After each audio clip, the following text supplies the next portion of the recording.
I think the young kids nowadays call it Riz. As a young kid in the swim squad, that was the chance to put on a bit of Riz. Welcome to Social Kick. I'm Brian Lundquist. We got the full crew, Dr. John Mullen, Luke Paddington, and joining us bright and early from down under, the double world champion, the 100 free, now doing some interesting things today, getting huge, James Magnussen. What's going on, buddy? Thanks for having me, boys. Looking forward to it. Yeah, well, the pleasure's ours. You were on top of the world around the peak of my career. We never got to meet, but it's cool to be able to finally connect. Our degrees of separation aren't many. But to start off with, like, what you been up to lately? Did I see you got engaged? Woo. I did, yeah. I was over in Paris working in broadcast for the Olympics, and then went for a 2-week holiday to Croatia afterwards. I was kind of planning on proposing in Paris, but it just didn't quite eventuate. Couldn't get it done logistically because I was so busy with work. So I did what we call in Australia the drop knee, and proposed in Croatia. After all these years of being married to athletics, getting married to something else. Yeah, no, it was very exciting. The old drop knee. What were you going to say, Luke? No, I was going to say, so tell us about your fiance. You guys been going out for a long time, but like, how do you meet? And yeah, do you guys live together? What's going on? There's a little bit of a swimming background. She's not a swimmer, but her dad was the physiotherapist, so like the physician or chiropractor, I guess you'd call it in America. He was the physiotherapist for the Australian swim team my whole career.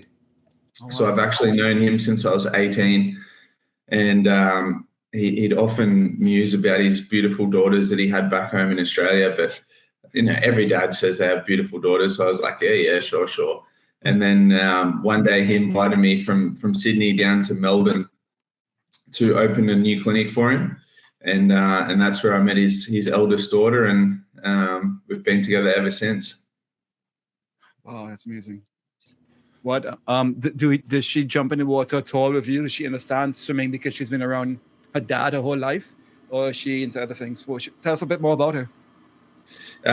She's doing the Sydney Marathon tomorrow, actually, here in Australia. So she is athletic, but no background or interest in swimming really, which I think creates a nice balance. Because I think dating a swimmer would be difficult because I know what swimmers are like. Is she worried about your package getting smaller if you start taking steroids? No, not really. I think we've allayed those fears with chats with medical practitioners and stuff. I think there's a lot of wives' tales and rumors and innuendo around that stuff. But yeah, I'm not trying to turn into Ronnie Coleman. Just trying to be the fastest swimmer in history. Well, we should probably give some context to that to any of our audience who hasn't seen what's going on. And as I said before we got on, I wanted to come in with this like a little bit blind because I wanted to hear from you. Tell us all about what you're getting into, and also like follow up on the fact that I just keep like hearing these rumors like, oh, James Magnussen's doing the enhanced games. It's going to involve like some methods of, you know, things that you can't do in, you know, the legal field of competitive sports, call it like WADA, the Olympics. And then I heard this clip of you talking about it where you kind of put it in the context of, wouldn't it be great to see what the human body is possible of doing? Let's give it all of the things that we know that science can do. And that kind of shifted how I was just like perceiving it and thinking about it. So now I'm like super intrigued. I'll give you the floor. What is the enhanced games? What's your training looking like? We could probably talk for hours about this, but give us some context. Yeah, I mean, as friends and swimmers, I'm sure you guys have sat down together at some point and theorized about how fast could an athlete go with performance enhancing substances. Oh yeah. How fast have athletes gone in the past or present with performance enhancing substances, and how fast could, for you guys, your American athletes, and for us, our Australian athletes, go with performance enhancing drugs? Or access to, to the same things as some athletes and countries in the past have been caught using. So I think it's something we've always spoken about and theorized about. So basically what the Enhanced Games is an event. I don't want to say, I don't want to compare it to the Olympics because it's so different, but it's a multi-sport event that will have swimming, running, weightlifting and combat sports. 4 sports. It'll be a much more condensed product than an Olympic Games or a World Championships. You're talking maximum 3 days of competition in a big broadcast event. And instead of drug testing, the organization will be conducting health testing before the events. So they'll do a full body screening. They'll do organ function, bloods, urine to test your body's health, your biological health, rather than testing for performance enhancing drugs. So for example, if I try to enter the games and I've got increased blood pressure, liver failure, heart irregularities, anything that could cause me ill health in a physical event, then I won't be allowed to compete.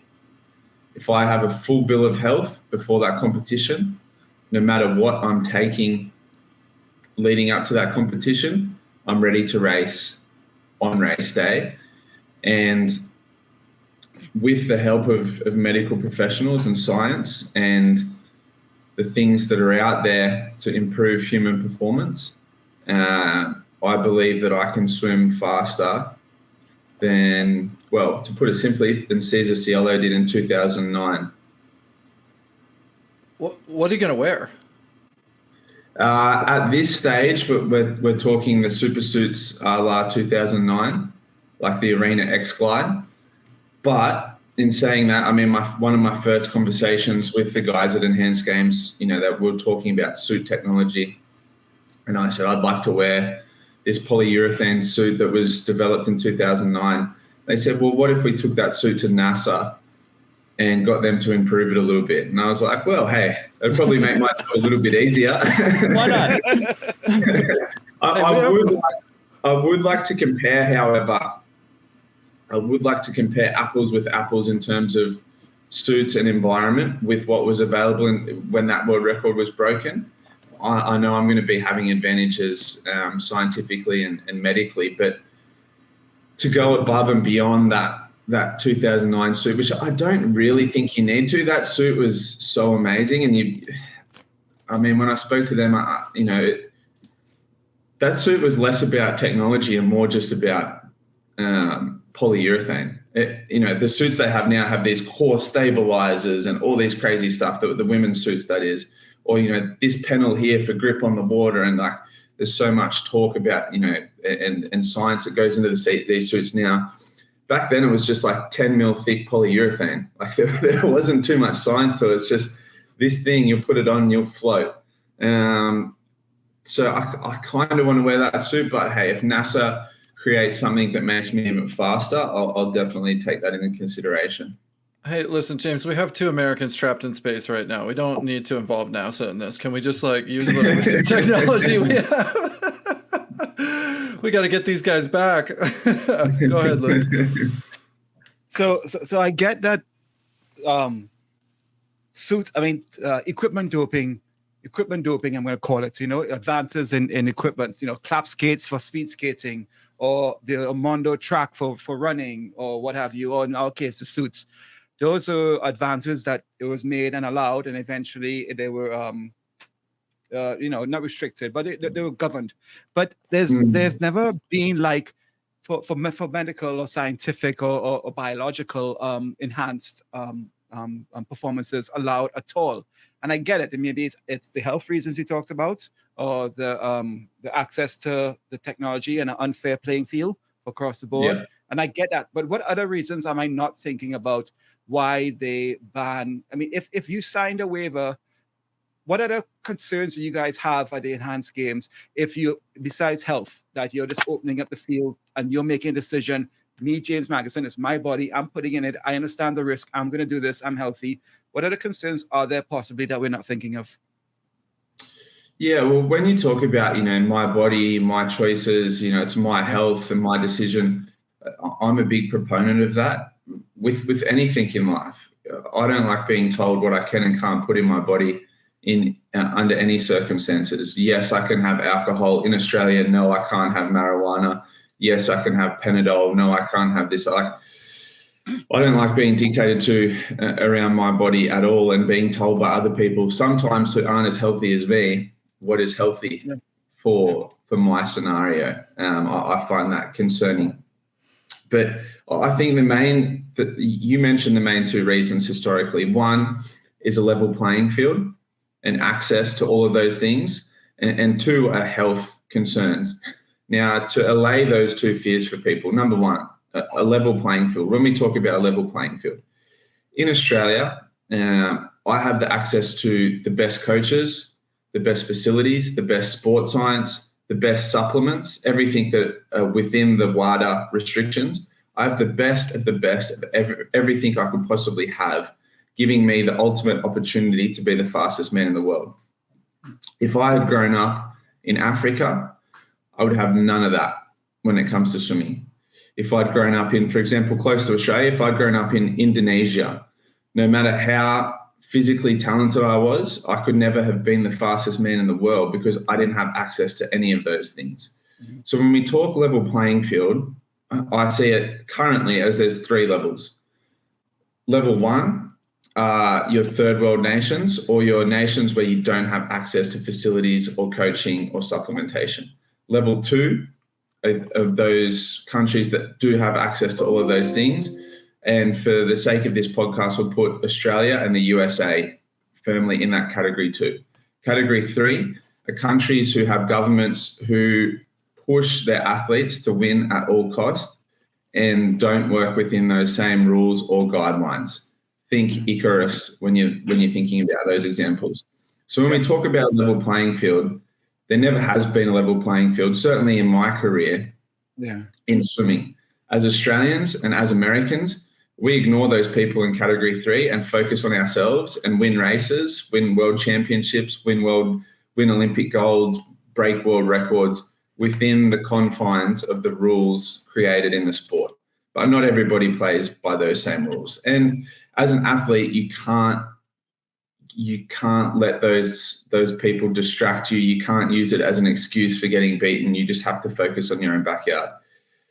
The enhanced games, with the funding that it has for athletes, the access to science and technology and medical professionals, when we stand on the blocks at the enhanced games, this may be the first proper level playing field that you've ever seen in a swimming race.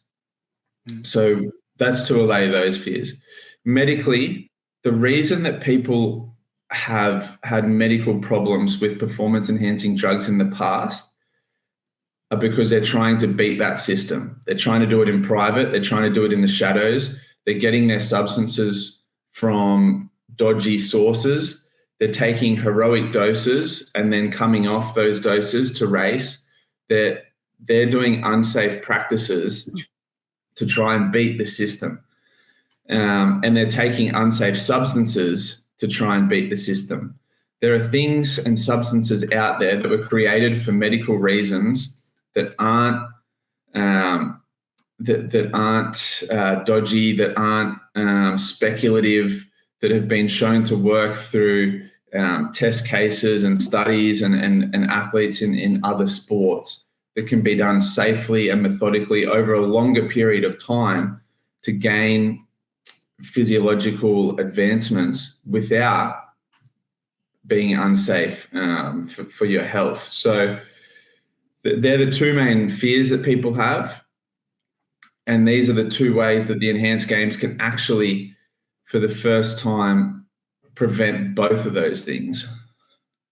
Gotcha. Yeah, it's interesting how you broke down those three different levels, and I couldn't agree more. There are huge barriers with a lot of these countries, especially, like I said, that first level I've consulted with some developing countries, and it's like the first step is just like teaching your millions and billions of people how to swim and having access alone. And then you find the ones that are talented, and they'll likely stick with it because people usually stick with what they like and what they're talented. Then it's, like you said, getting into that next level of 2 and 3. So that's a great way to, like I said, try to break it down and see if it can be more even. The interesting thing, and I think it's something we can all ask ourselves, is how much performance-enhancing drugs, how prolific are performance-enhancing drugs in current sport that either we do or don't know about. There was a study done at the World Athletics Championships, an individual survey done for all athletes, and 40% of athletes in that survey admitted to either being currently taking performance-enhancing drugs or have taken performance-enhancing drugs in the lead up to those World Championships. That was done by the IAAF, the International Athletics Federation. They're concerning numbers. Are those numbers as high in swimming? I tend to think probably not, maybe not 40%, but also that 40% in athletics, they're the ones who did a survey and told the truth. I mean, if I was taking performance-enhancing drugs and did a survey in a clean sport, I wouldn't admit to. I don't know where that survey is. I wouldn't admit to that. So I'd like to think the numbers are lower in swimming. I know in Australia that I was never offered performance-enhancing drugs. I never saw any of my teammates take performance-enhancing drugs. But as athletes, as fans of the sport, we know historically it's happened because athletes have been caught. But we know that it's happening regularly in our sport, which I've always found quite disappointing, to be honest. No, it's. I remember when we talked to Dick Pound. So Dick Pound, who founded WADA, a Canadian Olympic swimmer himself, he alluded to similar sort of numbers as well on our show, 3 years ago, guys. But the question I have for you, James, is it seems as though you're a guinea pig for this. In terms of has nobody that we know of has done what you're going to do on a world-class elite freestyler going to do what you're doing. I remember when I started back swimming again and I put on the full body suits, I was like, holy shit, this has really changed how I race, how my stroke, my catch. I'm so much higher in the water. It changed how I approach swimming. How are you testing it yourself, seeing how it affects you, affects your sleep, affects your performance, your weight recovery? Or have you been getting advice from people who may have done similar testing on themselves but illegally? Do you know what I mean? Like, how do you know what's work? How are you adapting to yourself? Yeah. Firstly, just quickly, shout out to Dick Pound, one of the great names in international sport. Love that Good name. Good name.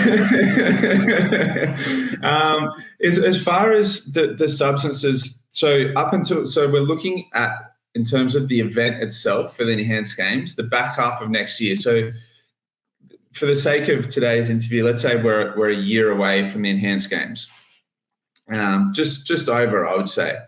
I've been training now for the best part of 6 months, not at the same intensity or volume that I trained at the peak of my career, but basically just building back up to my natural best as a 33-year-old.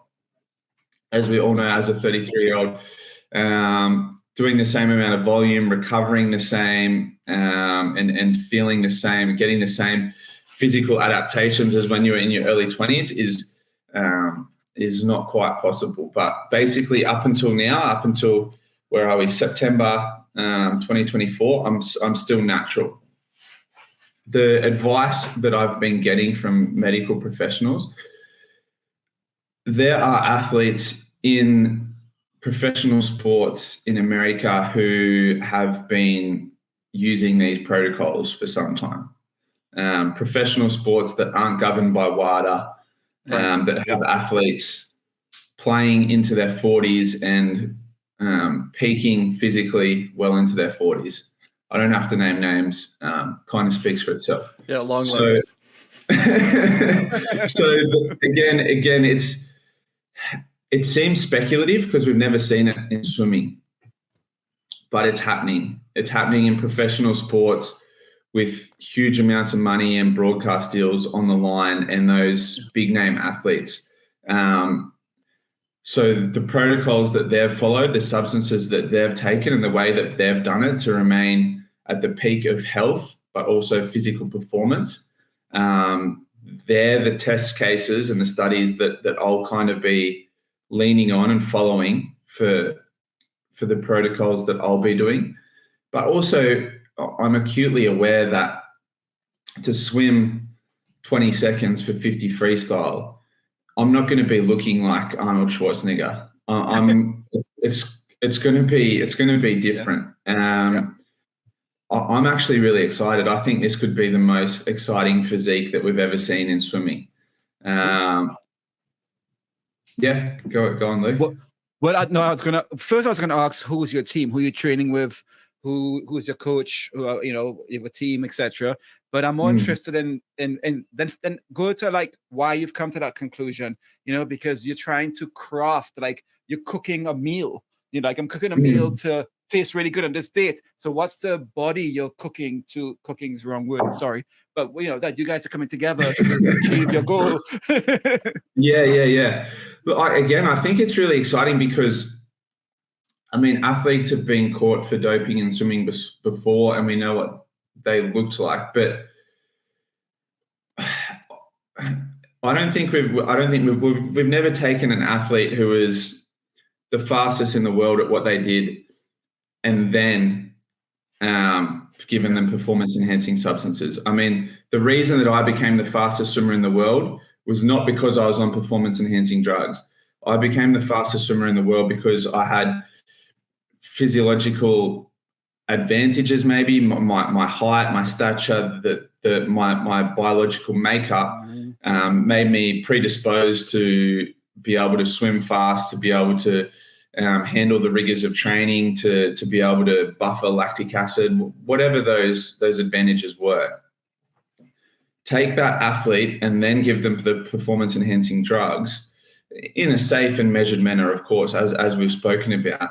I think you just get a bigger, faster, stronger version of 2011 to 2015 James Magnussen. I raced between 92 to 94 kilos, so somewhere around 210 pounds. Right now, I'd be somewhere around 225 to 230 pounds, sitting at around, I'd say, 10% body fat. I anticipate for the enhanced games racing somewhere around 235 pounds at 7% body fat. That's a different kind of athlete to what we've seen before. I check one of those boxes, by the way, guys. Oh yeah, which one? Let's hear it. 235 or the 7%? You mentioned earlier the health checks and making sure all the athletes are healthy, and I never thought about the enhanced games like this. Like you said, there's a lot of negative wives' tales about steroids and roid rage and all these things that have been going on for years. So I'm intrigued. Do you know if they're going to be like publishing or putting that information out so people can see all this? And then with anything, if you said you have to have that clean bill of health to participate, are there going to be ways to cheat health checks and other ways around it? And I think that's part of the issue with just drug testing in general, is that can often be people trying to snake around in different corners to beat the system. Yeah, I mean, it is a commercial event like the Paris Olympics. They just like, we're gonna test the water in the sand, and maybe in the last minute it qualifies magically. And it's the Olympics go on. The current went the right way. They got to stack the deck in their favor. So anyway, go on, James. I saw that water in the sand, and you could not pay me to swim in that stuff. That was. Apart from visibly seeing feces floating down the water, it couldn't have been much dirtier, to be honest. So can you cheat a health check? I don't know how you would in terms of bloods, urine, organ function. If there's irregularities in your heartbeat, if you have high blood pressure, I don't know. Could you beat it? I'm not sure. Can you beat WADA testing? Well, the thing for people that don't know about drug testing, essentially, when you're WADA and you're testing an athlete, you basically run a bunch of substances that they could be using that you're testing for. If you don't know that substance, you can't test for it. So if there is, and that's why people test positive 10 years down the track, because they realize, oh, these new drugs have been produced in the past 10 years. Let's historically test some of those London Olympic samples. Oops, yep, they did have that in their system. So there's always countries, athletes, doctors ahead of the system that we'll catch in 10 years' time. There'll be people, we could sit back here in 2034 and say, here's a list of 10 athletes from the 10 swimmers from the Paris Olympics who now retrospectively have tested positive. Doesn't help those silver or bronze medalists, but that's the way it works. So can you beat those tests? Well, yeah, athletes beat them all the time. Can you beat a health test? It's a really good question. Maybe, but I'm not sure how you would. But I think those health factors, and it's a really interesting concept, because I'll give you an example for it during my career. So I don't know if you guys will know this swimmer or not, but I swam most of my career with a swimmer named Kenneth Toe. He swam pretty much all the events I did. Plus, it was amazing. He was amazing. I am swimmer. He was in our heats for 4x1 relay at a couple of big events, maybe world champs. Not sure about Olympics. Kenneth was overtraining in America. He was mid-session. Said to the coach, I'm feeling really tired. I've just got to go to the bathroom quickly. Went to the bathroom. An hour of practice went by. The session finished, and they're like, oh, that's weird. Where is Kenneth? They went to the bathroom and found that Kenneth had passed away. And upon further testing, had some heart irregularities that hadn't been picked up on. He was 25 years of age, didn't drink, didn't party, was the nicest guy that I ever swam with. Then, as a result of that, back in Australia, suddenly our sports science and medical staff start saying, oh, we need to do heart checks on all our athletes to see if there's any irregularities, if anything gets picked up. I don't know if you remember, they picked something up with Kyle Chalmers. He had like a heart murmur. Prior to that, and that's reactive, not preventative. Prior to that, nobody had ever tested to see if I was safe and healthy to be training 10 times a week, to be doing ice baths, saunas, pushing my body to its physical limits. I may not have been a healthy athlete. Kenneth Toe was not a healthy athlete. The Enhanced Games has looked at this from the start, without coming from a sporting background. They've come purely from science and medicine. They've looked at it from the start and said the first thing that we have to make sure is that our athletes are at their peak health before they compete. And I actually find that really comforting, and a very proactive approach to athletic performance. And I think it's great. And I think other sports should follow in their footsteps. Not just physical health, but mental health too, by the way. Brian, go ahead. Yeah, for sure, Luke. James, when you think about like what you end up getting from this experience longer term, I mean, if I'm you, I'm thinking, well, cool. Like I learned so much about my body and how I can optimize my health. Are you thinking too about like just, I mean, you mentioned the example of somebody like peaking into their 40s. To me, I'm like interested in learning how I can just like have male vitality for a very long time too. Are you thinking that you're going to carry with you some learnings that you'll continue to kind of optimize your life, or just, a longer, healthier life? Absolutely. I think that's a part of it that initially really excited me and still does. As an athlete, my identity, my personality is intrinsically linked to my physicality. I've always been known as the swimmer, as the big guy or the strong guy or the fast guy. And as you get older, or even when I retired from swimming, you have a crisis of identity. Now I'm not the fastest guy in the world. Like, who am I? And a big part of that for me, and in for my mental health has been post-career staying in shape, staying fast, staying strong, staying active. And as you get older and you start to, you get niggles, or you don't recover as fast, or maybe you're not quite as strong as you used to be, or as fast as you used to be, that impacts me mentally as much as anything. And so the opportunity to wind back the clock a bit, but to improve those signs of vitality as a human being beyond an athlete, I think is really exciting. And learning more about my body, learning more about the possibilities that are out there. And the reason why, so the enhanced games, by the time these games run, they may have more funding than the Olympics themselves. I mean, there are multiple billionaires backing these games. There are multiple countries willing to put up huge figures to host these games. Yeah. There's huge interest from broadcasters for these games, from both streaming services, television stations, social media platforms. Because regardless of how people feel about these games, everybody says the same thing: I'll watch the hell out of that. So yeah, the reason there's so much funding behind these games is because this anti-aging space is a new frontier, but this may be the biggest industry that we've ever seen. Certainly in men's health, the female anti-aging industry is probably already one of the biggest the biggest industries in the world. And we're talking more cosmetic in that sense. Yeah. But for men, historically, we've just had to age gracefully. And yeah. We don't have to, yeah.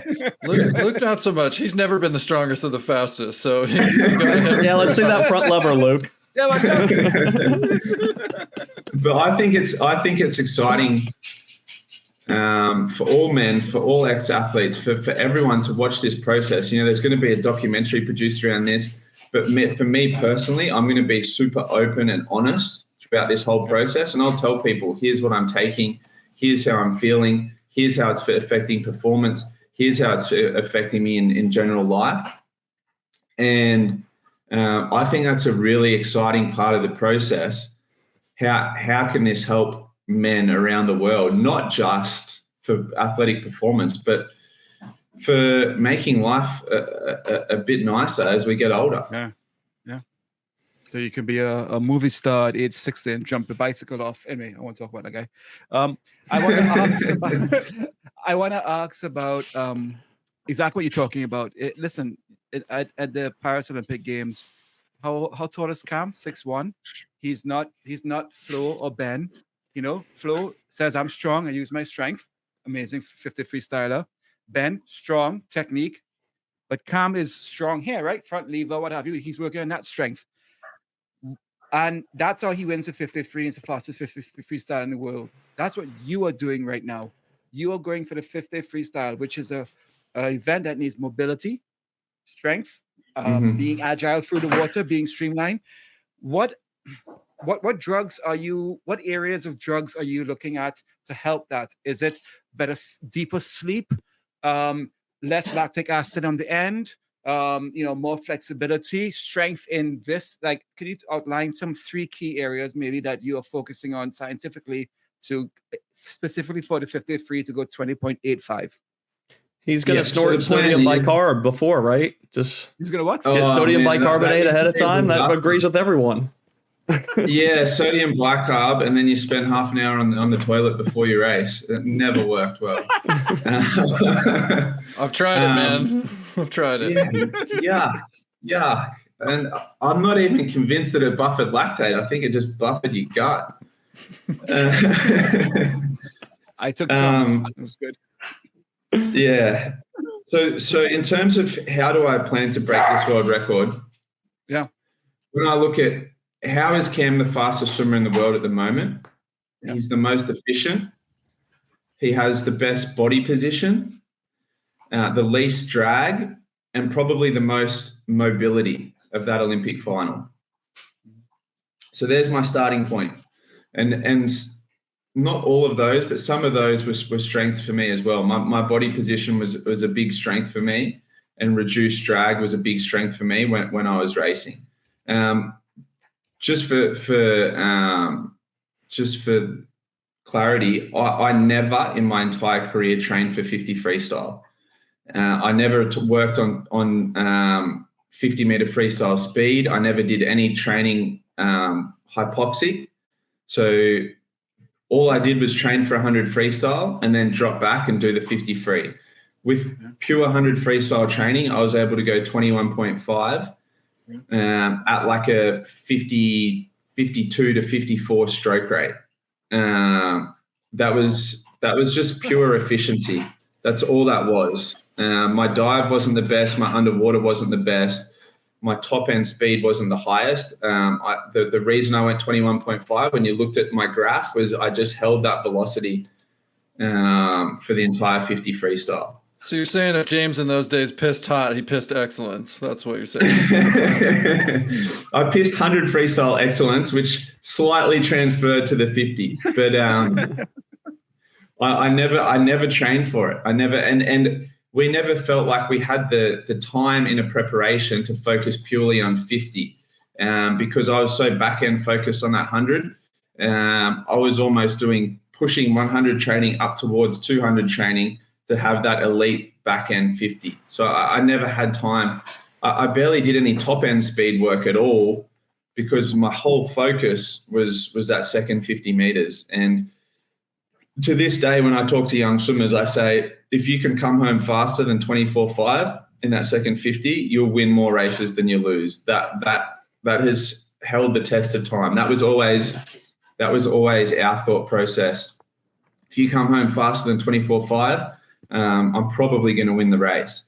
And based off that training, probably the most impressive feat that I ever had, I was over in Hawaii doing a training camp at the University of Hawaii, and I pushed, so no dive, pushed at 100 meter stroke rate at 22.8, breathing twos with 3 butterfly kicks off the wall. So that, and basically that just transferred back to my 50 free, but that was the sort of training I was doing. And when I say 100 meter stroke rate, we're talking a 46 stroke rate, breathing twos, 22.8.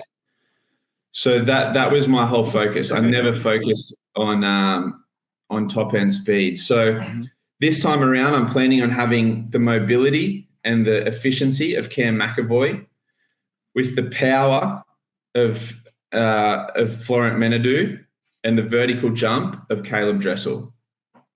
That's my formula. Simple as that. Simple as that, guys. Luke, are you writing that down? Those 3 things, and you're there. Are you consulting with these guys? I've consulted with people that have worked with those athletes. I mean, for my training at the moment, so it's tough in Australia because every coach is linked to a high performance center and or school. We do more schools than colleges over here. I'm talking like high schools. I don't know why, but that's just the way it works. Having announced that I'm doing what I'm doing, I'm not allowed to train at any of those high performance centers or schools, and have been kicked out of a few. So at the moment, I'm pretty much training on my own with some mates. I've got a strength and conditioning coach who's working with me daily on that side of it. I'm getting some programming from Brett Hawke, who of course trained the fastest swimmer in the world. So that stacks up. And then I plan to come over, hopefully do some training with Brett, hopefully do some training camps, maybe in like a Tenerife or, the south of Turkey on the Turkish Riviera. Spend some time in some nice locations and bring some coaches to those, and and in the lead up to the games, treat it like a fight camp. Go somewhere for 12 weeks, take my team, eat, sleep, breathe, high performance, and just go beast mode leading into that performance. We assume you can take stuff to get strong. You can take stuff to curb lactic acid. You can take stuff to recover faster. You can take stuff to have more oxygen in your blood. What is it that we don't know that's out there that people like? What's a biological advantage that you can enhance synthetically that we're not aware of that people are doing and one could do? Probably the best ones is for injury prevention and recovery. So, for example, a product like BPC 157, which is widely used through non-tested sports, it's categorized as a peptide, can prevent injury for an entire preparation. So the one thing that will always prevent an athlete from swimming their fastest are small niggles or injuries during that preparation. Your best ability in swimming is your availability. If you can compete, or if you can train for an entire year and never miss a session, or never have to alter or reduce or change a session due to injury or sickness, then you're going to present the best version of yourself on race day. It basically, I've never seen it happen in an athlete's preparation. Every athlete, we're teetering on a knife's edge of high performance and chronic fatigue. We're right there on a knife's edge. With the help of science and medicine, I'm going to be teetering on that knife's edge of high performance and human optimization, without the sickness, without the injury, without the fatigue, better sleep, better recovery, better hormone levels, better organ function, better every sign of vitality, hair, skin, nails. That's the plan, and that's what athletes have been able to achieve, not openly, but athletes have been able to achieve that already in some professional sports. Dude, I want you to send out a shopping list. Yeah. Again, I'm going to be super open and honest about it.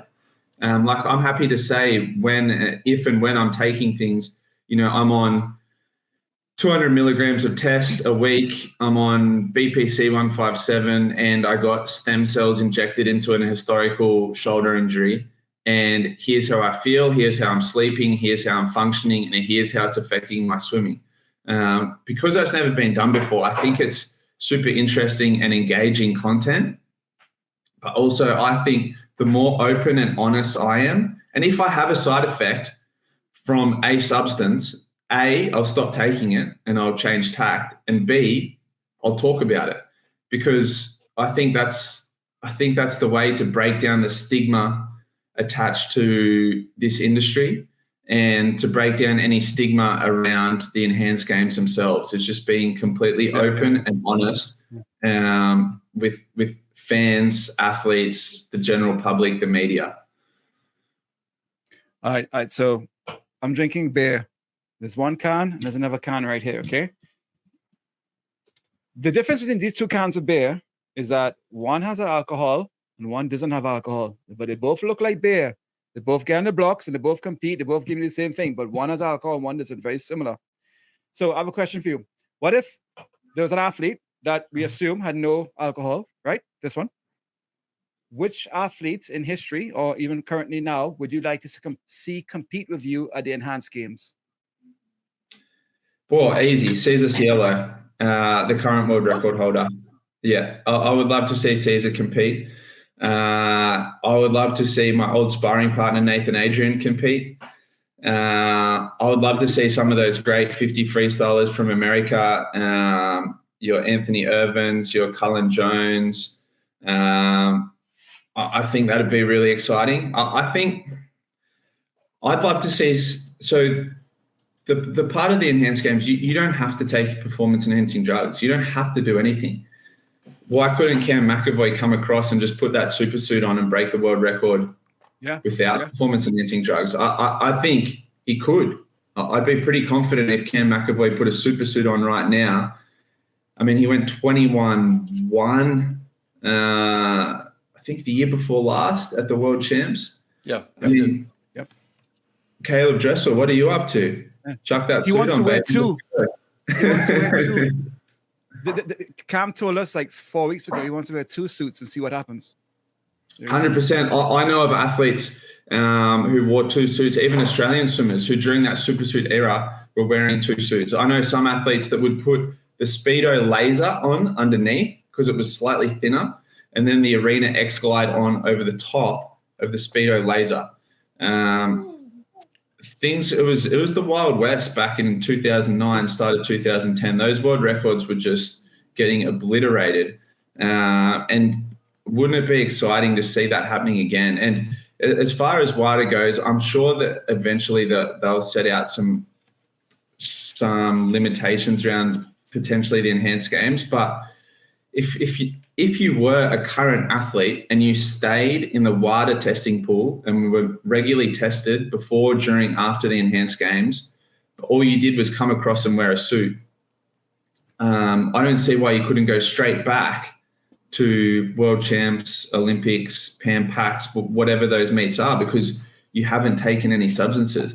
So if I was a current athlete, for hypothetical reasons, if I was Cam McAvoy sitting there right now, if I was James Magnussen at the peak of my career, I'd be saying, give me that suit because I'm coming for that $1 million without taking any substances. Yeah, that was my question. I was going to say, hey, the $1 million is on the line, right? Come on, Cam. Come on, Caleb.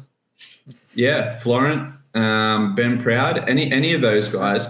I mean, there's never going to be a race in your life at the Olympics, World Champs, anywhere, nationals, NCAAs, where they're going to pay you $1 million to break a world record. You won't get that opportunity the way the sport is currently. You could make 5 years worth of income in one race in 20 seconds worth of effort. So come across. John and Brian. I love Sydney, John and Brian. I've got 1 year of John and Brian. Come on, I can do it.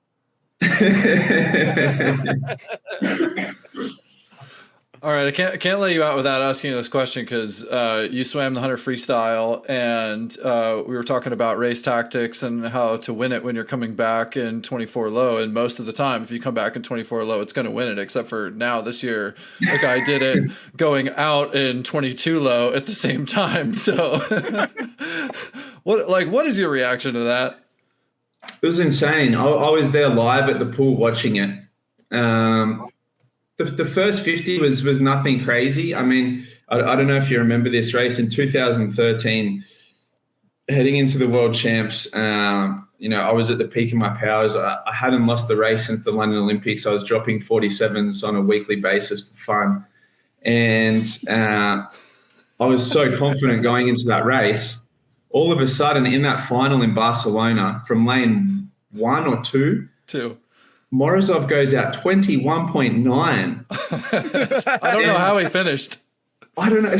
From memory, he was breathing, I think, having watched it back, he was breathing 2s or 4s the whole way. Like, it's insane.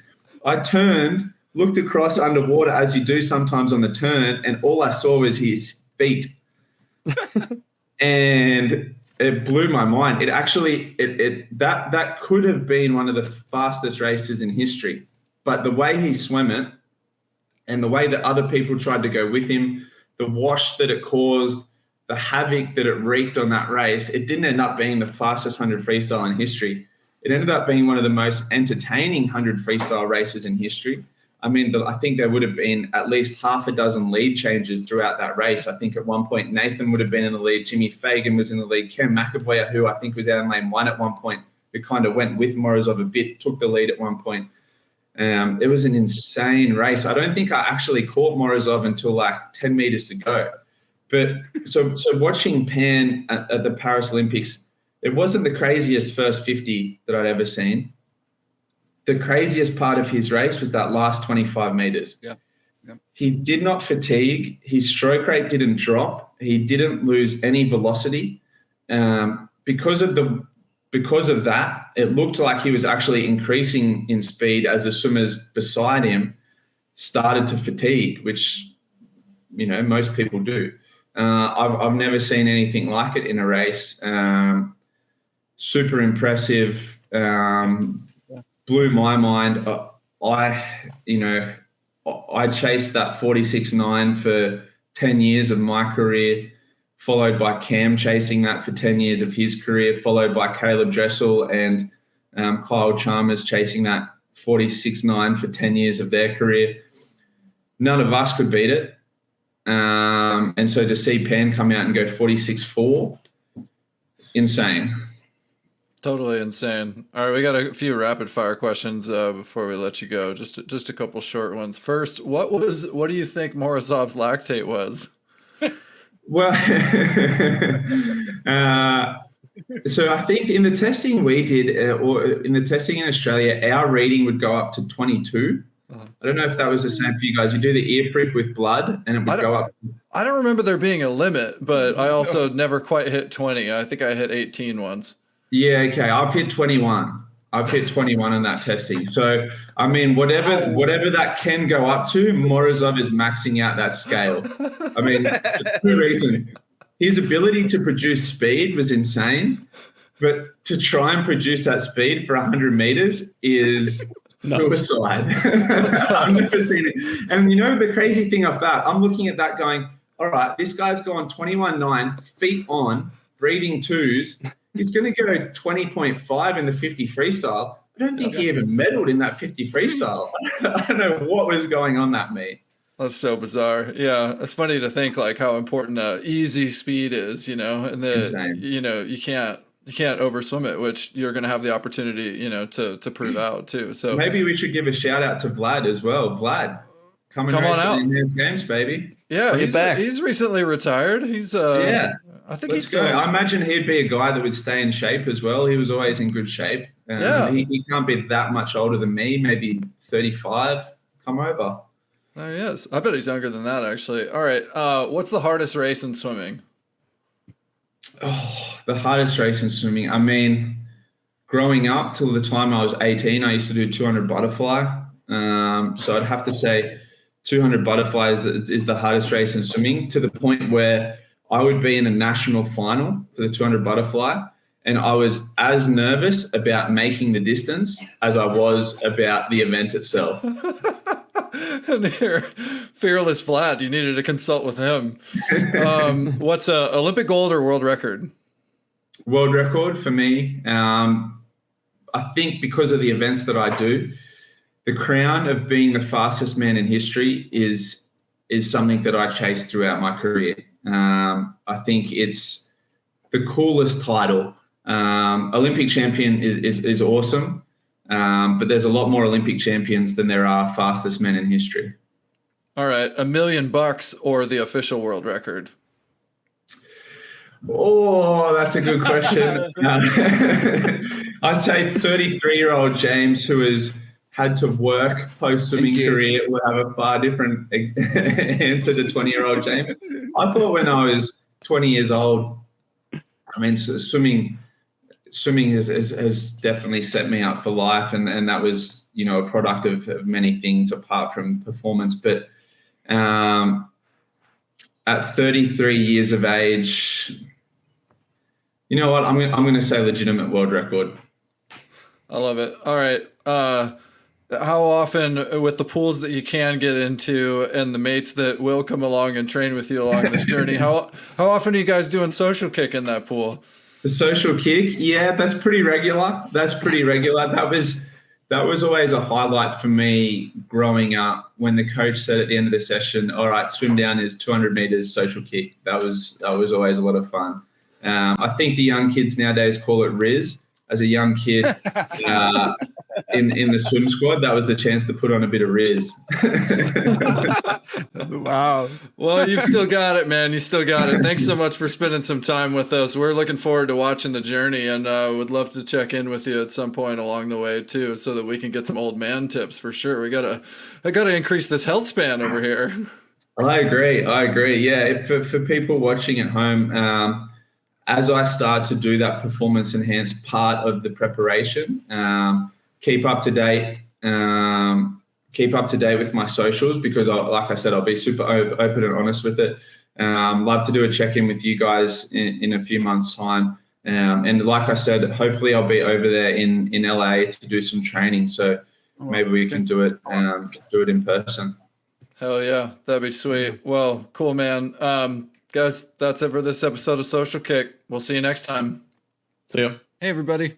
Thanks for hanging out with us. If you're enjoying Social Kick, tell your friends about it. And be sure to tell us what you liked by leaving a comment, and subscribe wherever you get your podcasts. Follow us on Instagram. Please subscribe to our YouTube channel, The Social Kick. And you can find all of our content on our website at thesocialkick.com.